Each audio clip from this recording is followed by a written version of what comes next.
Okay, ఇక్కడ చూడండి, రెండు సమీకరణాలు ఇచ్చాడు, వాటికి ఎన్ని సాధనలు అంటే సాధనలు అడిగాడు. చూడండి, ఇది ఏమి ఇచ్చాడు, మొదటిది ఏంటయ్యా అంటే first equation 3/2 into X plus 5/3 into Y is equal to 5 అట్టండి. రైట్. అలాగే సరే, దీని సంగతి చూద్దాం, రెండో తర్వాత తీసుకుందామండి. ఇలా ఉంటే కాదు కదా, మనం ఏం చేయలేం కాబట్టి దీనికి కింద లేకుండా 6తో మల్టిప్లై చేసామనుకో, 6తో మల్టిప్లై చేస్తే 3 టైమ్స్ 3 3 9x. అది మరి దీన్ని 6తో మల్టిప్లై చేసామనుకో, 3 2 సార్లు 2 5 10y ఈజ్ ఈక్వల్ 6తో మల్టిప్లై చేస్తే ఎంత వస్తుంది 30. అయితే అంతవరకు బాగానే ఉంది. మరి ఇంకొక ఈక్వేషన్ అది ఏమి ఇచ్చాడు ఇప్పుడు చూద్దాం. ఇంకోటి 9x, అది కూడా 10y ఈజ్ ఈక్వల్ టు ఎంత ఇచ్చాడండి 4.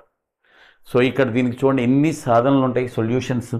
ఈ రెండు, ఇది సేమ్, బట్ ఇది మాత్రం డిఫరెంట్గా ఉంది. అట్లా ఉంటే సాధన ఉండదు, మనకు తెలుసు కదా. అంటే ఇక్కడ అలా ఉంటే సాధన ఉండదండి. అంటే ఇది ఫార్ములా a1/a2